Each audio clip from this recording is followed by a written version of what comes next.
गीता में अर्जुन को स्वयं भगवान कह रहे हैं कि उस परमेश्वर की शरण में जा, उसके लिए उन संतों के पास जा जो तत्वदर्शी हो। इसी प्रकार हजरत मोहम्मद को उनका अल्लाह कह रहा है कि कोई और पूर्ण परमात्मा है, उसको पाने के लिए उन तत्वदर्शी संत की तलाश कर। वो प्रभु कौन है, ये जानने के लिए कृपया अवश्य सुनिए जगत गुरु तत्वदर्शी संत रामपाल जी महाराज के अमृत वचन। अब वो परमात्मा का जो शिष्य था वो कहने लगा, शारदा एक बात बता भगतनी, मैं कितना दुखी था, मेरे जितना दुखी संसार में कोई नहीं था, और मैंने आत्महत्या करने की सोच ली थी सहपरिवार। एक ऐसे ही परमात्मा के भगत ने आकर मुझे बताया कि आप हमारे गुरुजी के पास चलो। मुझे भी ऐसे धक्का सा लगा था कि मैं ब्राह्मण नकली और एक दानव के पैर पकड़ूंगा। फिर उस भगत ने बताया कि भगवान, आप मानते हो परमात्मा किसी भी रूप में कहीं भी आ सकता है, और आपको ये पता लग जाए कि ये दानक जो है ये भगवान है, तो आप क्या करोगे? कहने लगे, भगवान है तो हम अवश्य जाएंगे, लेकिन दानक भगवान नहीं, दुल्हा भगवान नहीं हो सकता। मैंने भी बहुत वाद विवाद किया था और मरा पड़ा था, सारे दुख ऊपर थे, लेकिन फिर भी इस मान बढ़ाई, इस ब्राह्मणपण ने मेरे को कति आकड़ बना रखा था।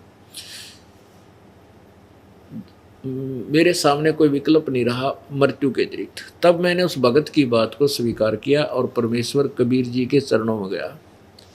उसी दिन से मुझे राहत मिलनी प्रारंभ हुई, और मेरे रिश्तेदार ये ब्राह्मण जिनको तू अपना मानती है, ये के कहेंगे, इन्होंने मुझे 10 पैसे 10 रुपये देना बंद कर दिया था। रिश्तेदार भी मुंह मोड़ कर बैठ जाते थे, दूर से देखते उसकी शक्ल बदल जाती थी कि यो कंगाल आ गया, 10 रुपया ने सेध देगा, पैसे मांगन आया होगा। और आज मेरी वो स्थिति है कि वो रिश्तेदार मेरे से मांगने आ रहे हैं, और मैं सहर्ष उनको बगैर ब्याज के देता हूँ। मैं तो ब्याज से भी लेने जाता था तो भी नहीं देती थी। और मैं आपसे विनम्र प्रार्थना करता हूँ, क्योंकि आप हमारी नाती हो, आप जन्म बर्बाद मत करें। आज तू ब्राह्मणी है, कल न के बेरा कौन सी जूनी में जाएगी, गधी बनेगी, कुतिया बनेगी, फिर ये ब्राह्मण तेरी जाति यही दरिद्राई रह जाएगी।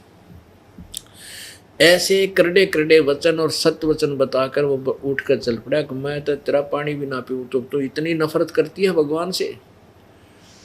उठ कर आ गया। अब फिर शारदा ने सोची, भाई बात तो कुछ न कुछ है, क्योंकि और भी परमात्मा भेजता रहता अपने संदेश वाहक, अपना संदेश भिजवाता अपनी आत्माओं के पास। एक दो ने और ऐसा ही कहा, तो शारदा ने सोची कि अब के अगर आसपास, मेरे घर के आसपास कोई सत्संग होगा तो मैं परीक्षार्थ जाऊंगी, अपने मुंह पर घूंघट काट कर जाऊंगी, कोई पहचान ना ले कि मैं बामड़ी हूँ। क्योंकि कबीर परमात्मा के पास तो अधिकतर जुलाहे लोग या अन्य छोटे मोटे जो गरीब से व्यक्ति होते थे, दूसरी जाति वाले, वह भी आते थे। तो उसने सोचा कि मैं अपना ऐसा वेशभूषा बनाकर जाऊंगी, मुझे पहचान ना ले कोई कि ब्राह्मणी आ गई। और यदि कबीर जी ने मेरे सिर पे हाथ रखा और मैं समझता होगी मुझे राहत मिल गई, तो मैं चरण पकड़ लूंगी, समाज न नहीं देखूंगी। अब परमात्मा कहते हैं, सो चल छिद्र मैं करूं अपने जन के काज, अरण्यक सिपू जो मार दूं नरसिंह धर लूं साज। तो उस परमात्मा का संदेशा मिला शारदा को। क्या मिला कि शारदा आज यहाँ एक कबीर नाम का संत आ रहा है और वो सत्संग करेगा, चल लगी सत्संग में। अब उसके तो कान खड़े हो गए। उसको तो कह दिया कि ना हम ना जाया करना दानका के सत्संग में, हम तो ब्राह्मण हैं। फिर उसने क्या किया कि अपना वेशभूषा बदली, घूंघट काटा, मुंह पर पल्ला डाला। पहले पर्दा रिवाज थी, घूंघट की रिवाज थी तक सभी पे। और जहां परमात्मा एक आसन पर बैठे थे, तख्त पर, और वहां उसमें लाइट बिजली नहीं थी, जोत जलाया करते हैं देसी घी की, जैसे हम जलाते खड़ी अमर जोत, उससे रोशनी भी होती थी रात्रि के समय, और एक ये हवन का काम भी करती है। ऐसी उस ज्योति का टिमटिमाता रोस्ट चांदना था, रोशनी थी। और सभी भक्त आकर के परमात्मा कबीर जी से आशीर्वाद पा करके अपने अपने स्थान ग्रहण करके सत्संग सुनने के लिए विराजमान हो रहे थे। वह शारदा भी बेस बदल कर आएगी और मुंह पर पल्ला डाली रखा था। ज्यों ही आकर के परमात्मा कबीर जी के चरणों में शीश रखा, जैसे अन्य बहन बेटियां भाई रख रहे थे, और परमात्मा ने उसके सिर पे हाथ रख कर कहा कि हे शारदा पंडितानी, आज दानक के पास क्यों कराएगी तू। अब ज्यों ही उस परमेश्वर ने उसके हाथ रखा सिर पे, उसका वो दर्द दूर हो गया, वो दुख निकत्ती खत्म हो गया, जैसे था ही नहीं, एकदम इतना हल्का फुल्का शरीर हो गया। और ऊपर से परमात्मा ने चोट मार दी कि तू पंडितानी होकर और एक दानक के पास चरण छूना आएगी, तने क्या कहेगी दुनिया। परमात्मा ने पहचान ली तो और शर्मिंदा होगी कि सचमुच ये अंतर्यामी भी है, और दुख दूर हो गया। वहीं चरण पकड़ दिए और अपने अपशब्दों की बहुत ही याचना की, अक्षमा याचना की, प्रायश्चित किया कि परमात्मा मुझे नहीं मालूम था आप सचमुच भगवान आए हो। कहते हैं जिसका जिससे दुख दूर हो जाए उसके लिए वो परमात्मा तुल्य हो जाता है। और जब ये दुख किसी से निवारण हो ही नहीं रहा था, भगवान बिना सभी कहे थे इसको तो ये तुम्हारे प्रारब्ध में है, ये तो कट ही नहीं सकता, और वो काट दिया तो वो के था, भगवान था। वो भगवान है, था और रहेगा, कबीर परमेश्वर। अब फिर बैठ गई वह शांति, तो सत्संग सुना, और फिर परमात्मा ने उस प्यारी आत्मा को सभी को सत्संग सुनाया। भाई और बात तेरे काम न आवे, तू संतों शरण लाग रे, के सोवे गफलत में बंदे, जाग जाग नर जाग रे, जाग जाग नर जाग रे। और बात तेरे तो संतों शरण लाग रे, के सोवे गफलत में बंदे, जाग जाग नर जाग रे, जाग जाग नर जाग रे। इस तन सराय में जीव मुसाफिर, करता रहे दिमाग रे, तन सराय में जीव मुसाफिर, करता रहे दिमाग रे। रात बसेरा कर ले डेरा, चले सवेरा त्याग रे, चले सवेरा त्याग रे। और बात तेरे काम न आवे, संतों शरण लाग रे, के सोवे गफलत में बंदे, जाग जाग नर जाग रे, जाग जाग नर जाग रे। उमदा चोला बण्या अनमोला, ये लगे दाग पे दाग रे। उमदा चोला बण्या अनमोला, लगे दाग पे दाग रे। दो दिन की गुजरान जगत में, क्यों जले बिरानी आग रे, क्यों जले बिरानी आग रे। और बात तेरे काम न आवे, तो संतों शरण लाग रे, के सोवे गफलत में बंदे, जाग जाग नर जाग रे, जाग जाग नर जाग रे। कुबद का चढ़ी चढ़री चित पे, तू होया मनुष्य से नाग रे। कुबद का चढ़ी चढ़री चित पे, तू होया मनुष्य से नाग रे। सूझे नहीं सजन सुख सागर, बिना प्रेम बैराग रे, बिना प्रेम बैराग रे। और बात तेरे काम न आवे, संतों शरण लाग रे, के सोवे गफलत में बंदे, जाग जाग नर जाग रे, जाग जाग नर जाग रे।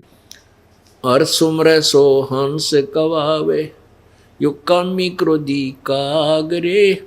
और सुमरे सो हंस कवावे, कामी क्रोधी कागरे। भौरा न भर में विष के वन में, चल बेगमपुर बागरे, चल बेगमपुर बागरे। और बात तेरे काम न आवे, तो संतों शरण लाग रे, के सोवे गफलत में बंदे, जाग जाग नर जाग रे, जाग जाग नर जाग रे। शब्द सैन सतगुरु की पेछानी, पाया अटल सुहाग रे। शब्द सैन सतगुरु की पेछानी, पाया अटल सुहाग रे।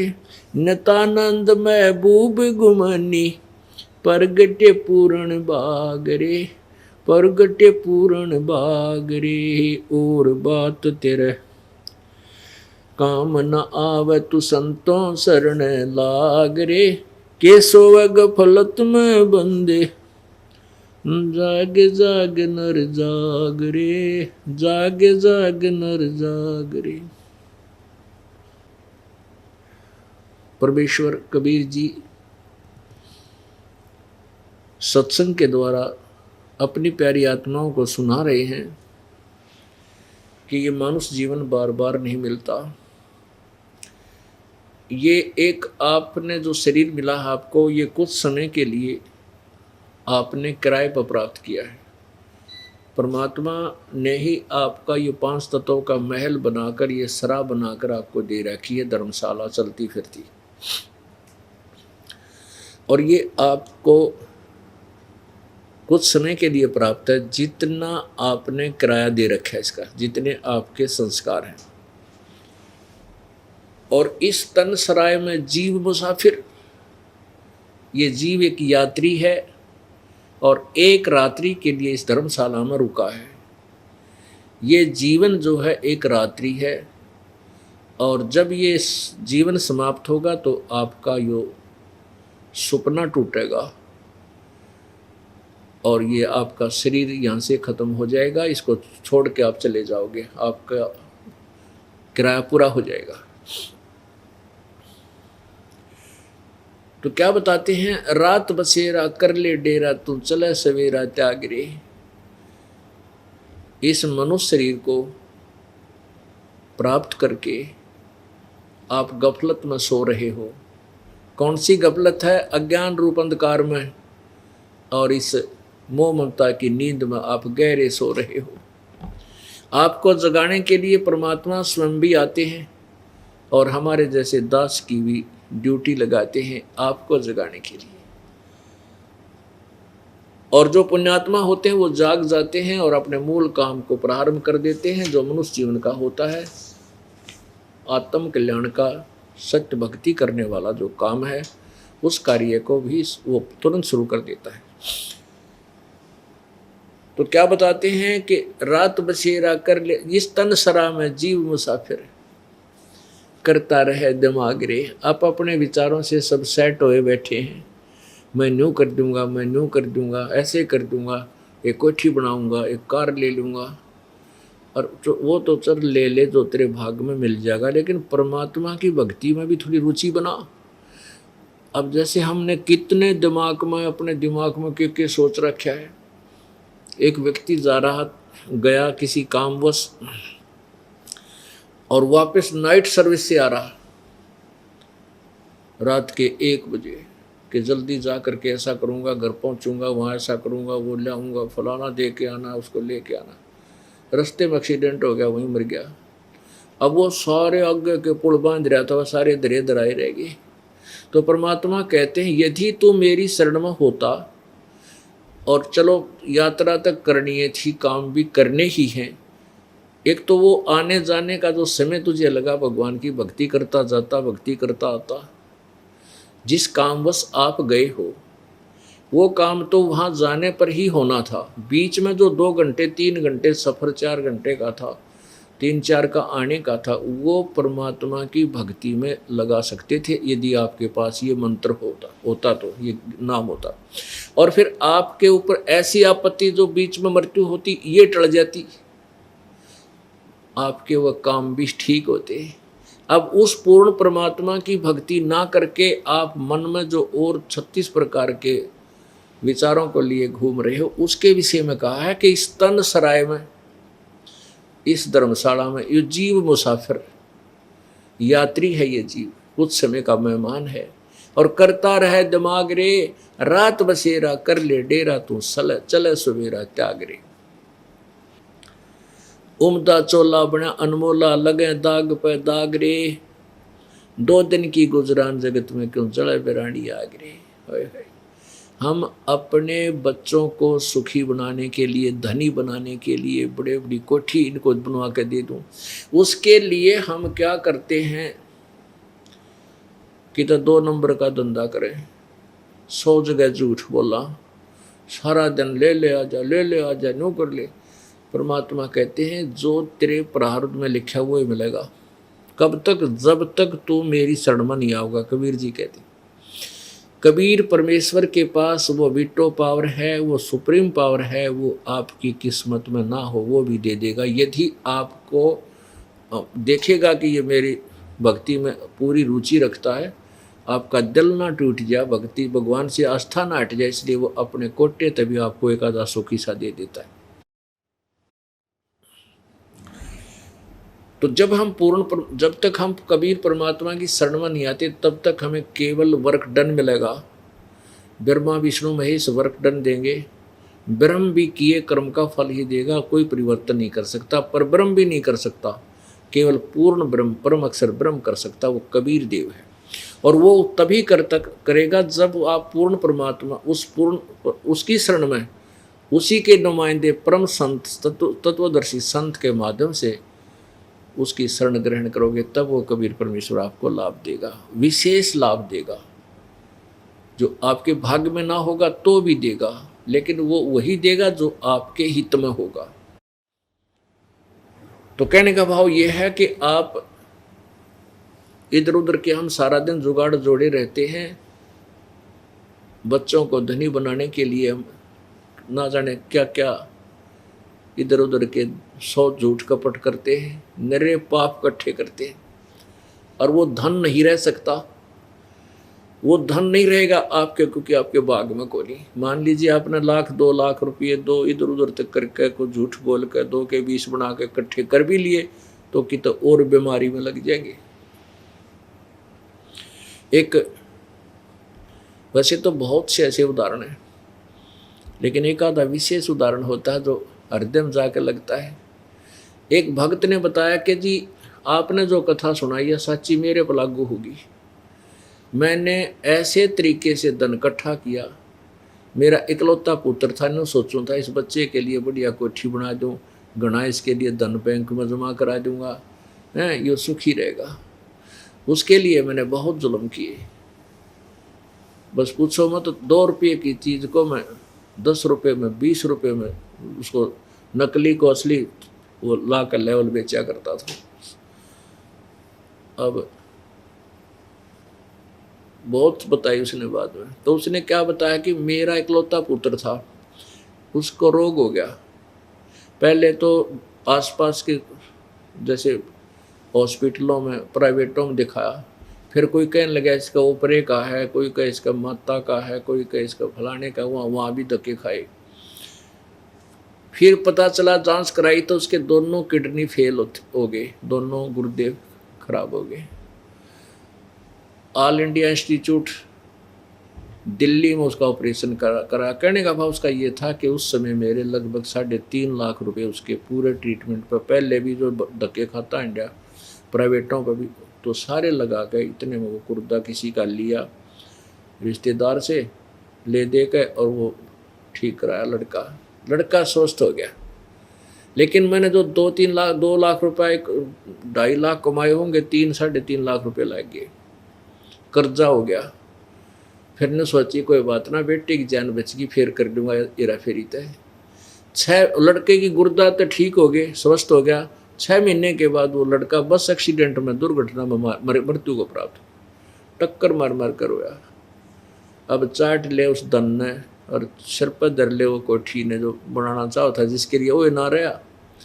तो वो पाप न्यों के न्यों रह गए तेरे ऊपर। इस दास ने बताया कि वो पाप तेरे ऊपर ज्यों के त्यों रह गए, जो जिस कारण से तेने धन कमाना चाहा था और कमाया था, वो धन रहा को नहीं, पाप न्यों के न्यों रह गए, वो तो न भोगने पड़ेंगे।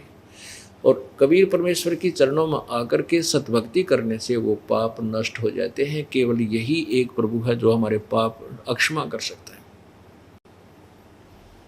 अब कबीर परमात्मा अपनी डबल रोल करते थे कि मैं उस समर्थ का दास हूं, उस समर्थ का दास हूं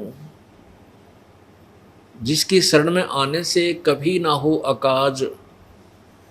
अपने महिमा आप ही बताते थे।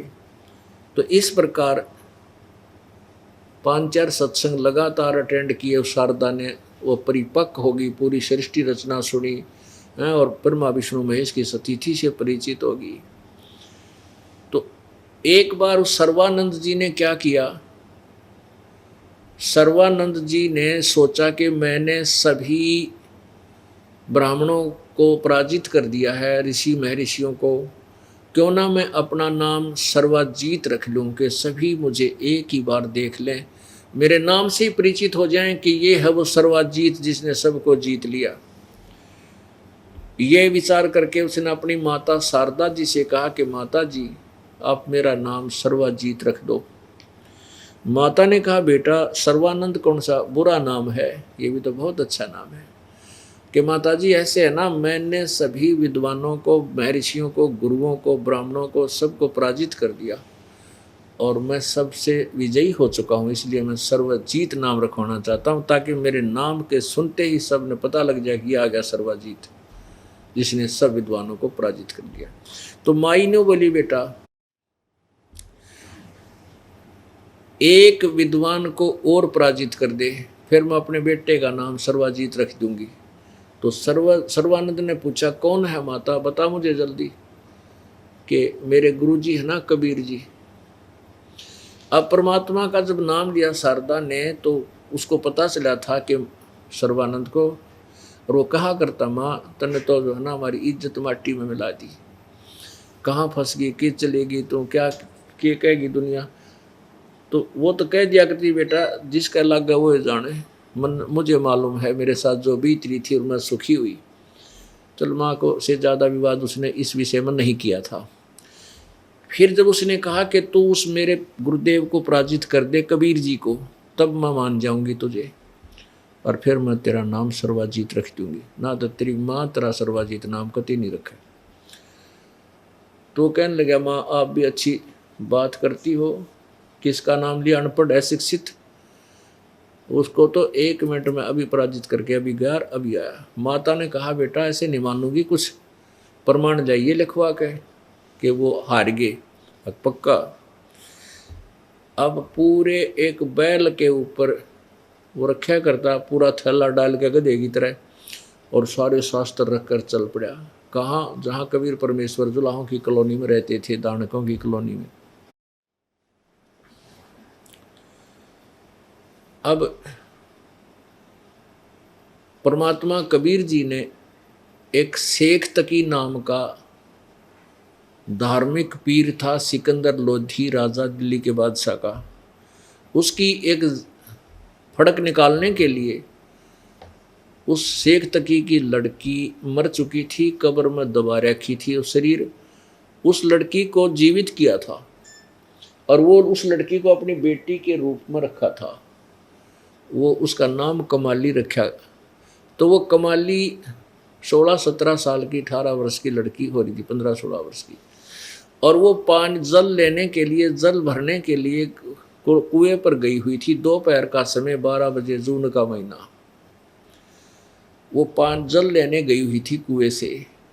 उधर से सर्वानंद जी वहां पहुंच गए, उस रास्ते आ रहे थे और रास्ते में वो कुआं था।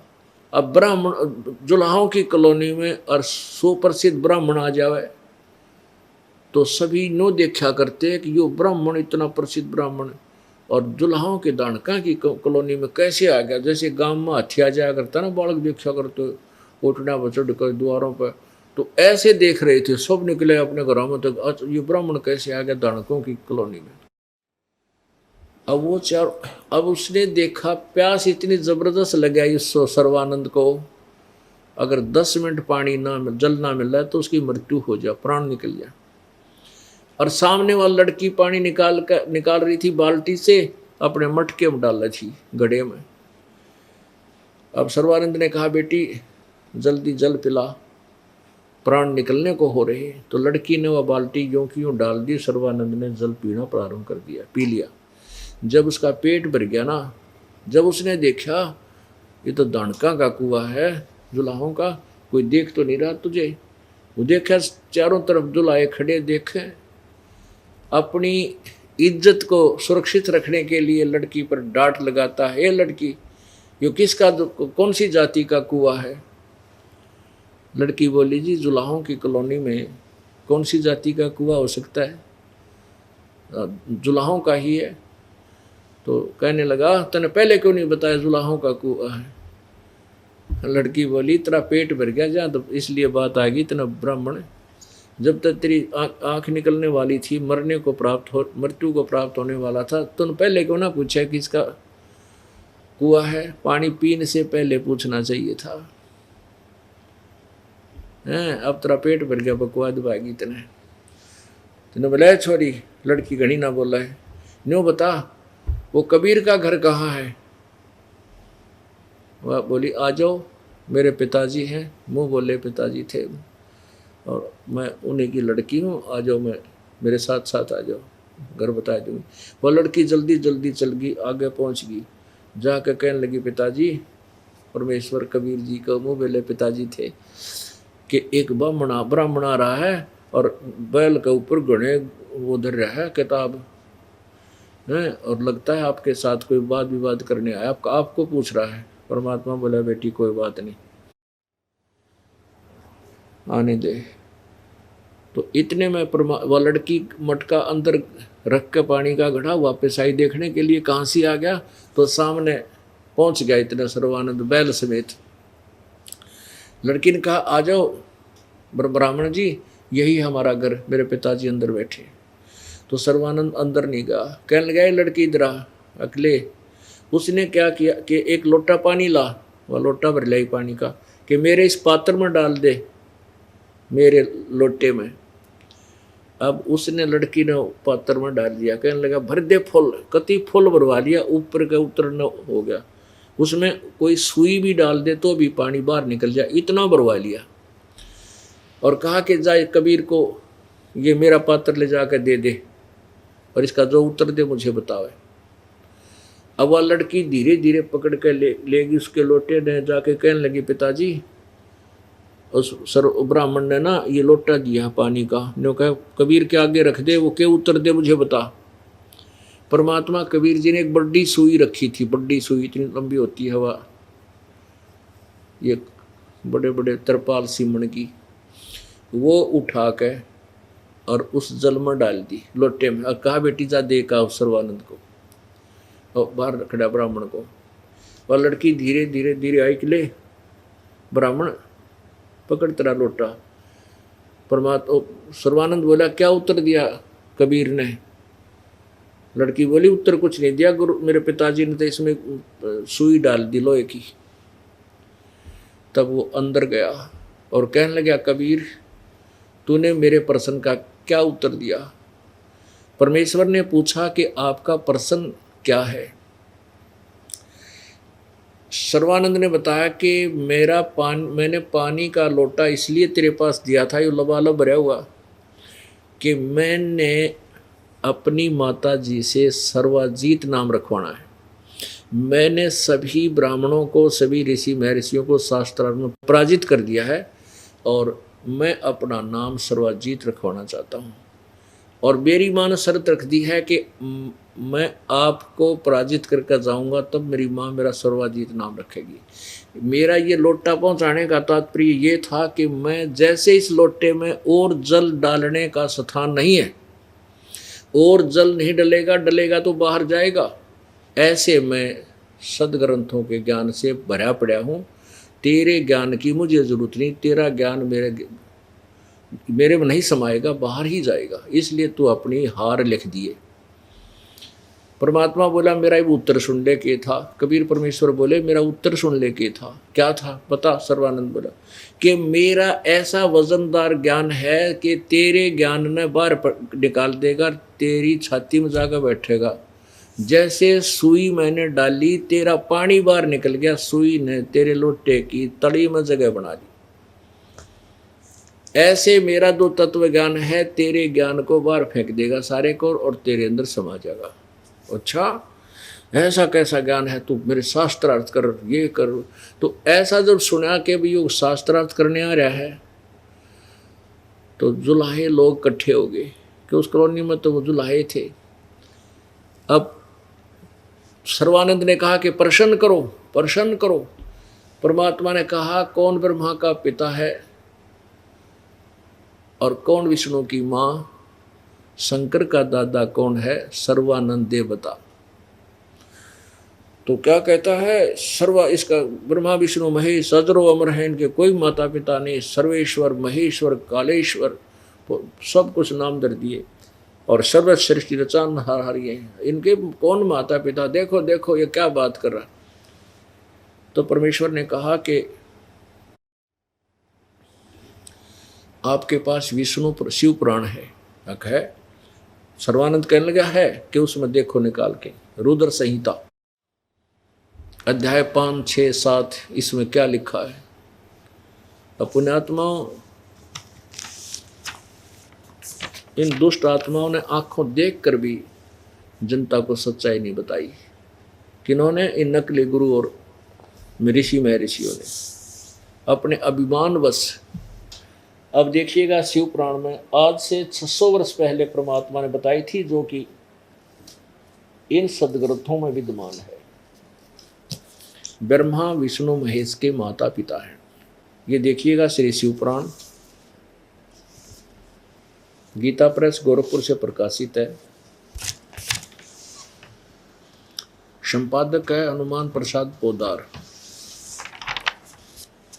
मुद्रक प्रकाशक एवं मुद्रक गीता प्रेस गोरखपुर, गोविंद भवन कार्यालय कोलकाता का संस्थान। इस रुद्र संहिता में क्या लिखा है ये देखिएगा। ये है रुद्र संहिता,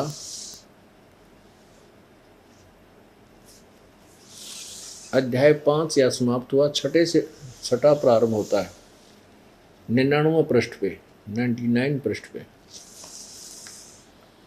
ब्रह्मा जी ने कहा, ब्रह्मन देव श्रोमणे, यानी ब्रह्मा जी ने अपने पुत्र नारद से बता रहे हैं, देव श्रोमणे तुम सदा समस्त जगत के उपकार में लगे रहते हो, तुमने लोगों के हित की कामना से बहुत उत्तम बात पूछी है। जिसमें समस्त चराचर जगत नष्ट हो गया था, सर्वत्र केवल अंधकार ही अंधकार था, न सूर्य दिखाई देते थे, न चंद्रमा, अन्य ग्रहों और नक्षत्रों का भी पता नहीं था, न दिन होता था न रात, अग्नि पृथ्वी वायु आदि कुछ भी नहीं थे।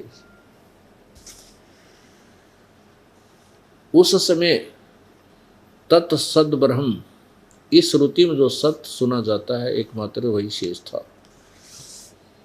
आगे देखो, जिस परब्रह्म के विषय में ज्ञान और अज्ञान से परिपूर्ण उक्तियों द्वारा इस प्रकार विकल्प किए जाते हैं, उसने कुछ काल के बाद द्वितीय की इच्छा प्रकट की, उसके भीतर एक से अनेक होने का संकल्प उदित हुआ। तब उस निराकार परमात्मा ने अपनी लीला शक्ति से अपने लिए मूर्ति की कल्पना की। जो मूर्ति रहित परब्रह्म है, उसकी मूर्ति भगवान सदाशिव है। भगवान सदाशिव है। अर्वाचीन और प्राचीन विद्वान इन्हीं को ईश्वर कहते हैं। उस समय एकाकी रहकर के इस इच्छा अनुसार विहार करने वाले उन सदाशिव ने अपने विग्रह से स्वयं ही एक स्वरूप भूता शक्ति की सृष्टि की, जो उनके अपने श्री अंग से कभी अलग होने वाली नहीं थी। उस पराशक्ति को प्रधान प्रकृति गुणवती माया पूज्य तत्व की जननी तथा विकार रहित बताया है। वह शक्ति अंबिका कही जाती है, उसी को प्रकृति सर्वेश्वरी त्रिदेव जननी ओह ब्रह्मा विष्णु महेश की माता नित्या और मूल कारण भी कहते हैं। सदाशिव द्वारा प्रकट की गई उस शक्ति की 8 भुजाएं। एक तो इससे सिद्ध हो गया कि जो निराकार जिसको ये मानते हैं काल रूपी ब्रह्म को, इसने ये निराकार माना है, क्योंकि उसने कसम खाई है, प्रतिज्ञा की है काल ने, ब्रह्म ने, कि मैं कभी भी अपने काल रूप यथार्थ रूप में किसी के सामने नहीं आऊँगा। ये मेरा अटल अनुतम नियम, जैसा कि गीता जी अध्याय नंबर 7 के श्लोक 24-25 में आज सत्संग में आपको सुना था।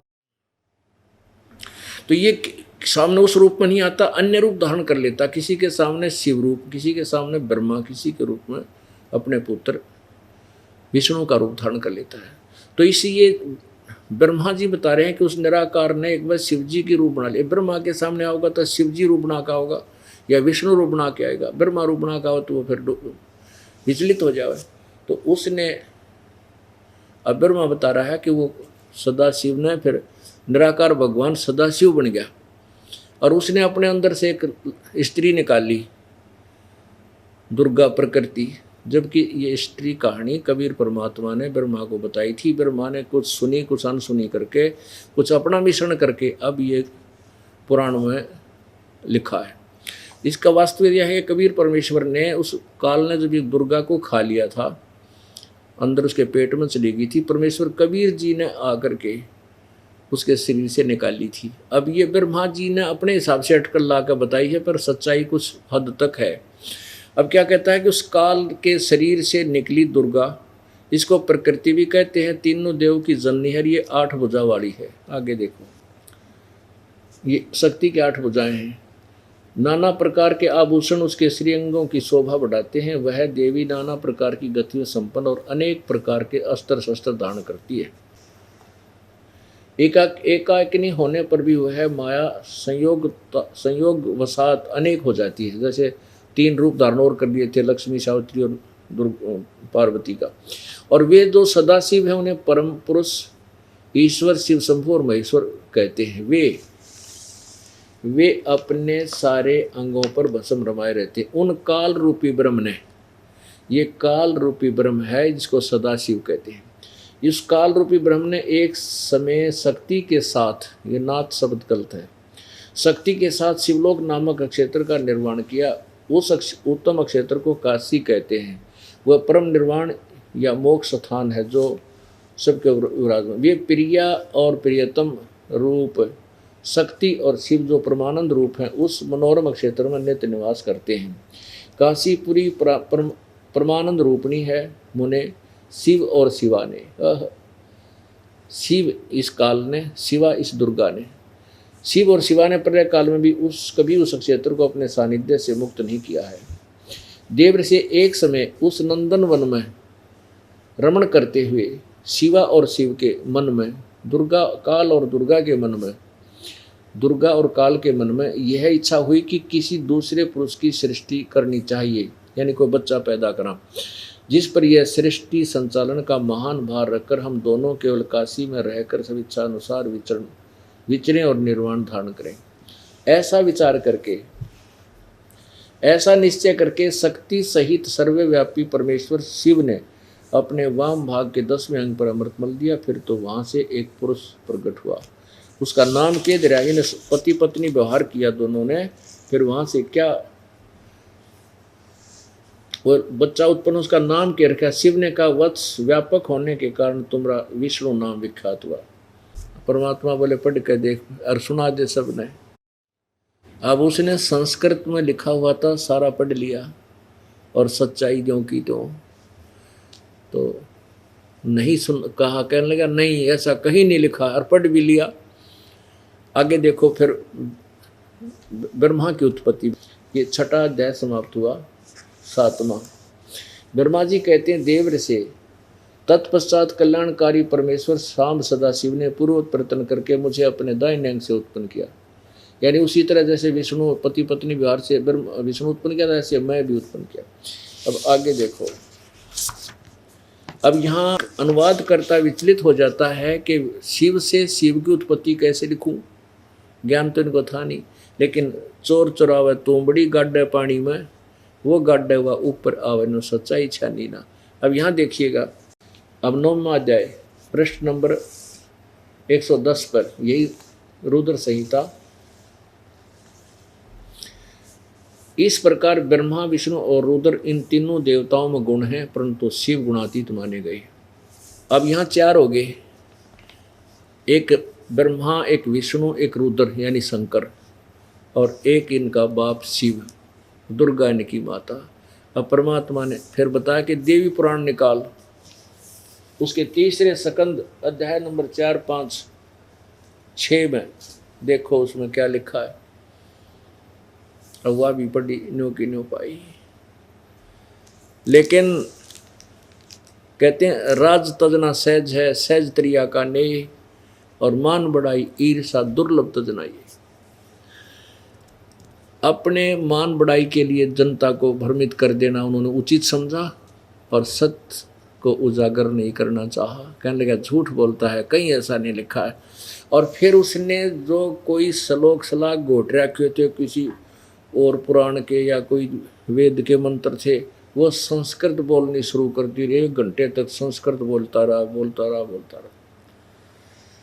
अब उस समय 2 विद्वानों का फैसला कौन करते थे? जनता, जिसने क्या का ज्ञान नहीं, वो ताली बजा देते थे किसी के हक में, और वाह वाह वाह, तो वो विजयी हो जाता था। न्यू भट्ठा बैठ रहा था, शास्त्रार्थ ने न्यू नाश कर रखा था।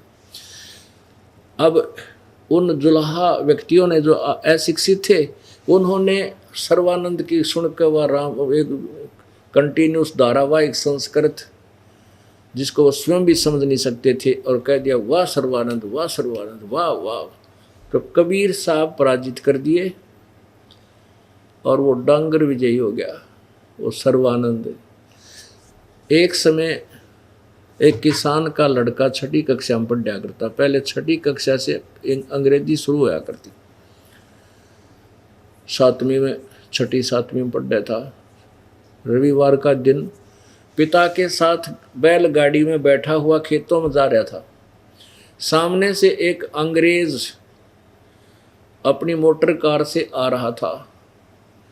उसने उन गाड़ी वालों को हाथ से इशारा देकर रुकवाया, वो रुक गए और उनसे अंग्रेजी में बात करने लगा कि मैंने उस गांव जाना है, क्या मैं ठीक जा रहा हूँ, इंग्लिश बोल के।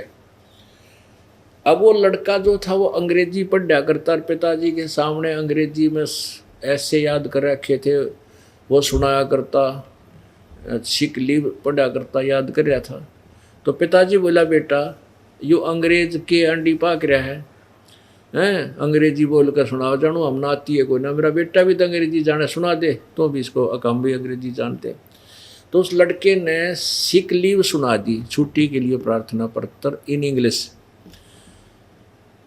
अब वो सुनाने लग गया कि I am sick, I am ill today, I can not come to school, please grant me 1 day leave, your faithfully such and such, नाम बता दिया। अब उस अंग्रेज ने पूछा तो रास्ता वो सुना उसको, सिक लीव छुट्टी की प्रार्थना पत्र। तो माथे माथ मारा और अपना चलता अपना किसी मूर्ख से टकराया, पूछ रहा हूँ रास्ता सुनाओ, सिक लीव। तो उसके पिता ने अपने पुत्र की कमर थपथपाई, वाह बेटा तने मेरी इज्जत रख दी, और अंग्रेज बजा दिया अंग्रेजी बोल के। और लड़का बोला, पिताजी अभी तो माई बेस्ट फ्रेंड और याद था, ऐसे उसने सुन लेता था गाड़ी छोड़ के भाग जाता है। तो ये इसे परमात्मा पूछ रहा है कि इसमें क्या लिखा है, पढ़ कर सुना, ब्रह्मा विष्णु महेश के माता पिता कौन है, और फिर वो तो सुनाया नहीं और बकवाद सुनाने लग गया और उससे विजयी हो गया। तो पुण्यात्माओं ऐसी यह बात बिगड़ रही थी अभी तक। तो परमेश्वर बोला, भाई ठीक है आप जीत गए, मैं हार गया। कबीर जी बोले, और ठीक है जा तुम अपने घर में। सर्वानंद कहने लगे, ऐसे नहीं जाऊंगा, मैं लिखवा के लेके जाऊंगा, मेरी माँ ने कहा है। अगर लिख ले भाई, मैं तो अनपढ़ हूँ, अशिक्षित हूँ, आप लिख लो, मैं अंगूठा ला दूंगा। उन्होंने लिख लिया कि शास्त्रार्थ में सर्वानंद विजयी हुआ और कबीर जी पराजित हो गए। अंगूठा ला दिया और ले आया। अपनी माँ से कहने लगा, माँ देखा ना, गया और आया, मिनट में हरा दिया। उसकी माँ बोली, बेटा कुछ प्रूफ लाया तू, प्रमाण दिखा मुझे। कहने लगा, हाँ माता प्रमाण लाया हूँ, कागज। कहने लगे, पढ़ के सुना बेटा। वो पढ़ने लगा, उस लेख को क्या लिखा पाया कि शास्त्रार्थ में सर्वानंद हार गया और कबीर विजयी हुआ। उसकी माँ बोली, रे तूने कहता मैं जीत का है तो हार का है बेटा। वो कहा, माता जी मैं कई दिन से शास्त्रार्थ में था, रात में सोया नहीं था, नींद आ गई थी, नींद में विचलित था, मेरे से गलत लिखा गया, अब दोबारा लिखवा के लाता हूँ। दोबारा लिखवा लिया। दोबारा गया तो कबीर परमेश्वर से कहा कि भगवान के हे कबीर जी, मेरे से गलती से उल्टा लिखा गया, मेरी माँ नहीं मान रही है, दोबारा लिखवाना पड़ेगा। कबीर जी बोले, लिख ले भाई। दोबारा लिख लिया कि शास्त्रार्थ में सर्वानंद विजयी हुआ, कबीर जी पराजित हुए, अंगूठा ला दिया। अब फिर जाकर देखा, अब उसने घर में प्रवेश करने से पहले फिर पढ़ा, कदे फिर उल्टा लिखा गया हो तो सही था। अंदर जाकर बोला, माँ सुनाऊं? अब सुना बेटा। उन्होंने फिर देखा, उसमें क्या पाया कि शास्त्रार्थ में सर्वानंद हार गया। आगे ना बोला। माँ बोली, रे तू के ड्रामा कर रहा है, लिख के लावा है, केर सुनावे है क्या? तू तो फिर कह रहा हार गया। ने बोला, माँ इबका जाता हूँ। इबका फिर गया परमात्मा से, फिर वही प्रार्थना की। परमात्मा बोले, लिख ले भाई, मेरे के गुठा गस्सा है, फिर लिख दूँ, ला दूंगा। अब उसने फिर लिख लिया, फिर लगा लिया, आ गया। अब उसने सोची, बाहर पढ़ता हूँ तो बिल्कुल ठीक है, घर में घुसते ये अक्सर कैसे उल्टे सुलटे हो जाते। अब बाहर से लगा उसको पढ़ने, यानी चौखट से बाहर से देख रहा है, बिल्कुल अंदर भी प्रवेश हो गया। प्रवेश जब हो लिया, घर में जाते ही बोला, माँ सुनाऊँ? अब सुना। उसकी आंखों के सामने अक्षर चेंज हो गए, सर्वानंद हार गया और कबीर साहब विजयी हो गया। आंख फटी की फटी रहेगी जब अक्षर चेंज हुए उसकी आंखों के सामने। न्यो का न्यो बैठ गया, कति कालजा का ऊपर लग गया। पर उसकी माँ बोली, रे बोलता कोई ना विद्वान, सोना पढ़ के लिखवा के लिया। कुछ नहीं बोला। ने बोला, माँ पता नहीं क्या हो गया, ये अक्षर मेरी आँखों का आगे चेंज हो गए। ने बोले, अरे तो झूठे, ये तो चेंज होने थे, भगवान सच्चा तो झूठ बोला, सच्चाई को नहीं माना तूने। उड़े पैर पकड़ दिया अपनी माँ के, हक माँ मेरे से गलती होगी। वो तो सचमुच भगवान पढ़े, अनपढ़ होकर के सारे सदग्रंथों को उंगलियों पर रट रखा है, और मैं अभिमान वश नहीं मान सका।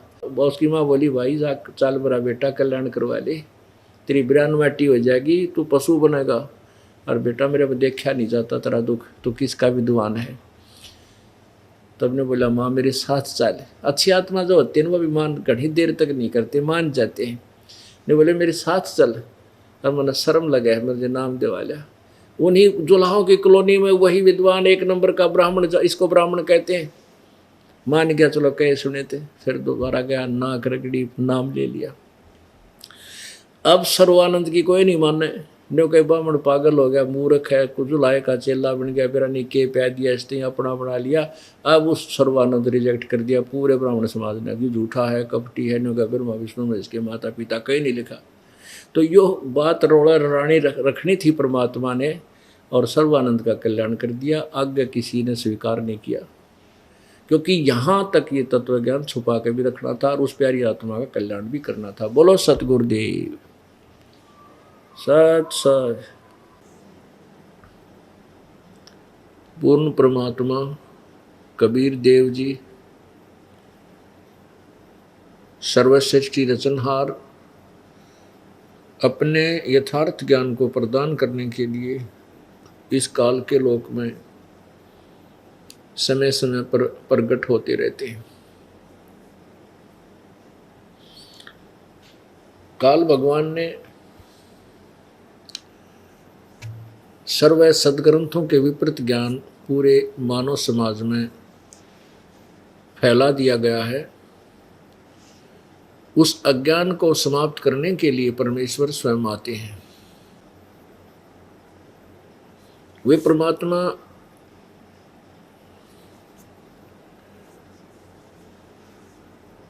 एक जनसाधारण की भूमिका करते हैं।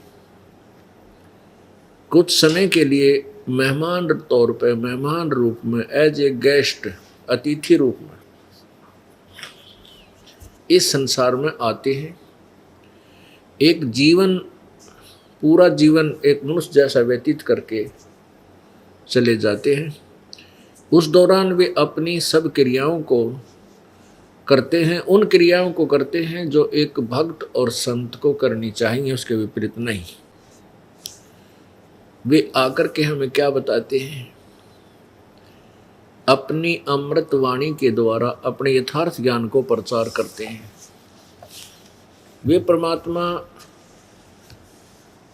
अपने लिए एक कुछ गवाह तैयार करके जाते हैं, कुछ एविडेंस बनाते हैं। परमेश्वर कबीर जी है, सर्वशक्तिमान है, सर्वसृष्टि रचनहार है, कुल मालिक है, इस बात के गवाह हैं आदरणीय गरीबदास जी महाराज, गांव छुडानी, जिला झज्जर, हरियाणा में। इनको परमात्मा आकर मिले थे। पूर्ण ब्रह्म कबीर देव जी जो काशी में जुलाहा धानक की भूमिका कर चले गए थे सन 1518 में। उसके बाद सन 1727 में वो परमात्मा स्वयं सह शरीर सतलोक से आए कबीर देव जी, और गरीबदास जी 10 वर्ष की आयु में थे। गायें चराने के लिए अपने ही खेतों में जंगल में गए हुए थे। वहाँ परमात्मा कबीर जी एक जिंदा महात्मा के रूप में आकर के संत गरीबदास जी को मिले। उनकी यानी गरीबदास वाले जीव को ऊपर ब्रह्मांडों को में ले गए, जहाँ पर ये काल विराजमान था, और ब्रह्मा विष्णु महेश के लोक दिखाए, धर्मराज का लोक दिखाया, नरक और स्वर्ग दिखाए। ब्रह्मा विष्णु महेश जी की कितनी पावर है, ये कितनी अक्षमता रखते हैं, ये दिखाया। फिर अपनी समर्थता का प्रमाण देने के लिए सतलोक में गरीबदास जी वाले जीव को ऊपर ले गए। वहाँ परमात्मा जो नीचे से जिंदा महात्मा के रूप में गए थे, और वहाँ देखा जाकर के एक परमात्मा वहाँ विराजमान है, बहुत बड़ा गुम्बद है वहाँ पर सफेद।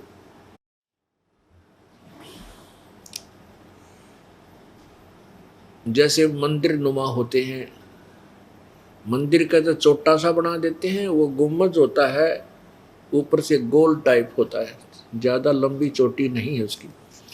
उसके अंदर परमात्मा का तख्त है, सिंहासन है, और वहाँ नीचे से गए हुए उस जिंदा महात्मा के रूप में प्रकट परमात्मा कबीर जी ने अपने ही दूसरे स्वरूप जो तेजों में शरीर है, जिसके एक रोमकूप में करोड़ सूर्य करोड़ चंद्रमा मिला दे इतनी रोशनी है, यानी वो उन चंद्रमा और करोड़ चंद्रमा करोड़ सूर्यों की रोशनी भी फीकी रह जावे, इतना एक रोमकूप का प्रकाश है परमेश्वर कबीर देव का, अर्थात सत्य पुरुष का। तो नीचे से जो गए थे जिंदा महात्मा के रूप में डबल रोल कर रहे थे प्रभु, वहां जाकर के चंवर जो परमात्मा के वहां चंवर रखा था, उस चंवर को उठा करके सत्कार करने के लिए अपने ही दूसरे स्वरूप जो तेजो में स्वरूप के ऊपर चंवर करने लग गए। गरीबदास जी ने सोचा कि परमात्मा ये है जो तख्त पर बैठा है, जो सिंहासन पर विराजमान है, बहुत ही तेजों में शरीर है इसका परमेश्वर का। इतना वो सोच ही रहे थे कि ये जो नीचे गया था ये कोई इसका नौकर होगा, ये जिंदा महात्मा इस भगवान का नौकर होगा, सेवक होगा, दास होगा, अनुयायी होगा। इतना सोच ही रहे थे। इतने में क्या हुआ कि जो भगवान तेजों में शरीर युक्त है वो तख्त पर बैठा था, वो खड़ा हुआ। वो परमेश्वर खड़े हुए, और जो नीचे से जिंदा महात्मा के रूप में गए थे कबीर देव जी, वो पूरे अनंत कोट ब्रह्मांडों के मालिक के उस सिंहासन पर विराजमान हुए। और जो तेजोमय शरीर युक्त जो परमात्मा बैठे थे उन्होंने चंवर उठाया और जो नीचे से गरीबदास जी को साथ लेकर के जिंदा महात्मा के रूप में गए थे वो तख्त पर विराजमान हुए। उनके ऊपर वो तेजोमय शरीर वाला भगवान चंवर कर रहा है, उसकी सेवा कर रहा है, पूजा कर रहा है। अब गरीबदास जी सोच ही रहे थे कि ये क्या हुआ कि भगवान और इस भगत पर, इस संत पर सेवा चौर कर रहा है, इसका सत्कार कर रहा है, सम्मान कर रहा है। इतने में वो तेजोमय शरीर उस जिंदा वाले शरीर में समा गया। अकेले नीचे से गए हुए जो परमात्मा कबीर देव जी जो काशी में 120 वर्ष रहे थे, वही उस अनंत कोटि ब्रह्मांड के स्वामी के तख्त पर विराजमान है और चंवर स्वयं ऐसे चल रहा है। अब गरीबदास जी असमंजस में पड़ गए कि भाई भगवान तो यही भगवान है, यही परमेश्वर है जो नीचे से तुझे लेकर गया था, सचमुच ये परमात्मा है। और ये काशी में परमेश्वर ने बताया कि मैं 120 वर्ष बनारस में गया था और वहाँ मैंने इस तत्व ज्ञान का प्रचार किया था। और वापस जा भगत, परमेश्वर ने कहा गरीबदास जी को, वापस जा बच्चा और मेरी महिमा का गुणगान ढोल के डंके पर कर, मैं तेरे साथ रहूंगा। वहां जाने के बाद गरीबदास जी ने भी कहा कि प्रभु मुझे वापस ना भेजो, वहां तो बहुत बुरा लोक है। ओए होए,